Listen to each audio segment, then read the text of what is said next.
kita akan melakukan talk show lagi. Kita kedatangan tamu yang sangat luar biasa.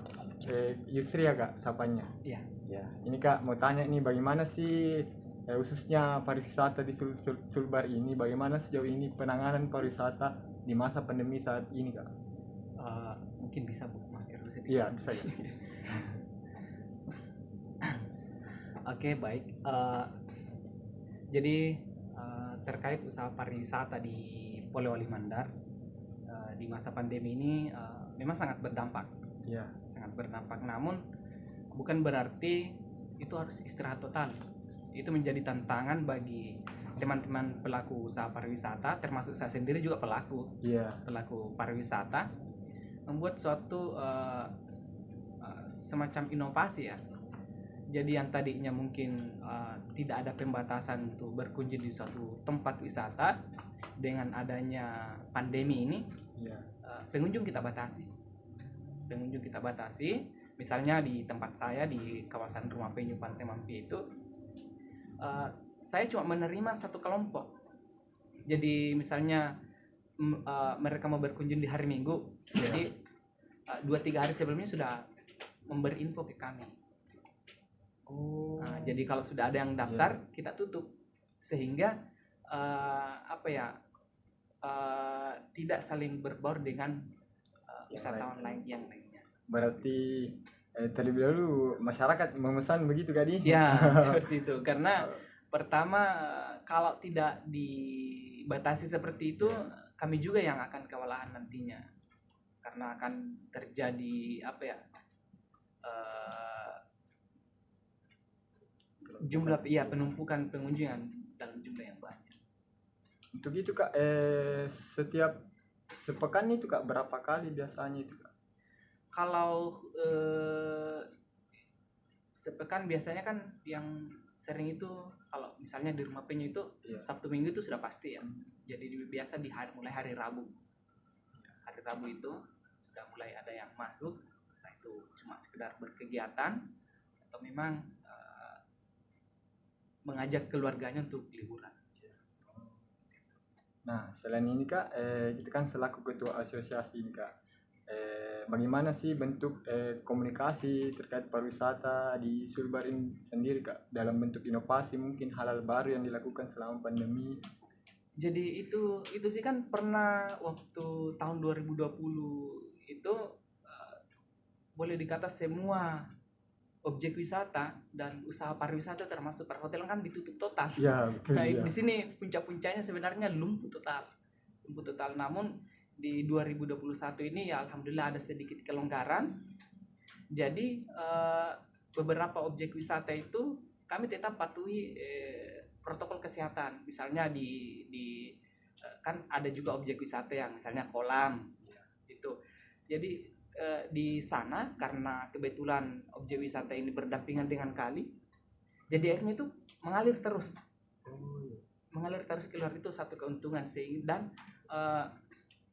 itu tadi ada pembatasan jumlah pengunjung. Jadi semua teman-teman di sana sudah menghitung berapa daya tampungnya ini objek wisata.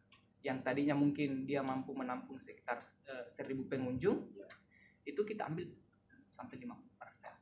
Misalnya ya 200 atau 300 saja. Dan itu terbukti.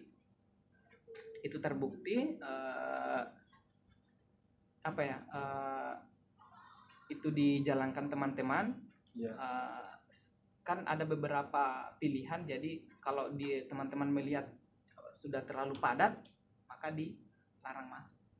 Apalagi kalau tidak mematuhi protokol kesehatan. Itu yang terjadi di Polewali Mandar. Tapi saat ini kak, apakah setiap pariwisata, khususnya pariwisata alam ini di Sulbar ini kak, khususnya di Polman, apakah ada satgas khusus yang dimiliki setiap masing-masing pariwisata ini? Jadi setiap pariwisata ini kami ada pos kesehatan. Oh, pos kesehatan. Iya, pos kesehatan. Dalam artian kan sudah ditentukan di kawasan ini yang paling padat pengunjung. Iya. Kan tidak semua juga objek wisata ada pos kesehatannya. Buat apa misalnya objek Oh, wisata iya. A seumpama Betul. jumlah pengunjungnya cuma 5 atau 10, itu kan Iya. mubazir. Jadi itu difokuskan di lokasi yang memang kepadatan pengunjungnya ada. Jadi teman-teman pengelola wisata ini kerjasama dengan puskesmas terdekat. Itu kan salah satu pelayanan paling terdekat di kawasan itu. Walaupun tetap mematuhi protokol-protokol kesehatan, dalam artian pengelola tetap menyiapkan aturan protokol kesehatan itu bagi pengunjung. Berarti ada berapa titik itu, Kak? Kalau titik saya berhitungnya kecamatan ya. Iya. Kalau di Pulau Limandar untuk saat ini yang sering padat pengunjung itu di Kecamatan Binuang. Kecamatan Binuang itu permandian alam, dan di Kecamatan Wonomulyo, terus Kecamatan Bulo. Dan keuntungannya kami di Pulau Limandar ini kan alam, jadi tidak ada kerumunan. Iya. Itu jadi kita tetap bisa melakukan membuka usaha pariwisata ini tetap dikunjungi. Berarti selain keuntungan dari alam juga ini, Kak, Ya. bagaimana sumbangsi dari pos kesehatan ini, Kak? Kalau pos kesehatan kan saya lihat pengunjung ini justru menganggap bahwa dengan mengunjungi tempat-tempat wisata alam seperti ini, Iya. menganggap bahwa dirinya sedang berobat. Iya.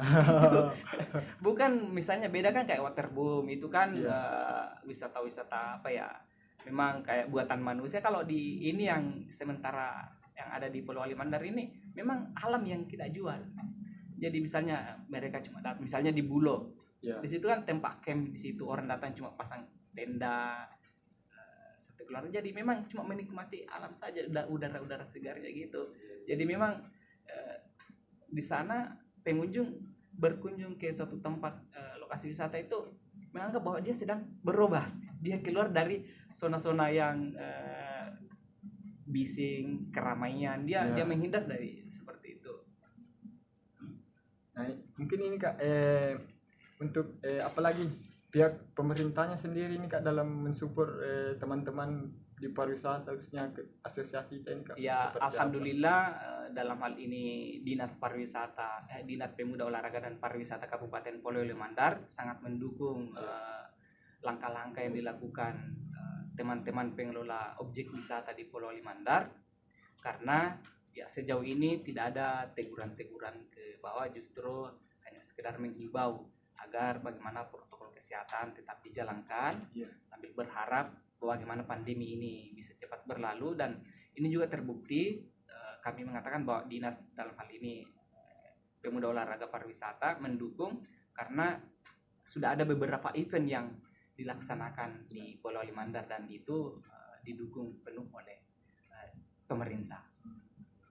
Berarti, Kak, kita juga selaku asosiasi tentu berperan juga, Kak, di dalam memberikan dukungan untuk menekan ini penyebaran virus khususnya di Pulau Wali, Kak, di Sulawesi Barat. Seperti itu. Jadi kami di asosiasi itu betul-betul menjembatani apa menjadi keresahan teman-teman pengelola wisata untuk menyampaikan ke pemerintah. Begitupun ketika ada yang bersifat himbauan ke objek wisata, kami sering kerjasama dengan pemerintah untuk meneruskan ke teman-teman. Kami di asosiasi sifatnya tempat menampung keluhan sih teman-teman para pelaku usaha pariwisata. Cuma memang hingga saat ini yang masih berdampak itu adalah kayak rumah-rumah makan, perhotelan, karena event-event internasional itu kan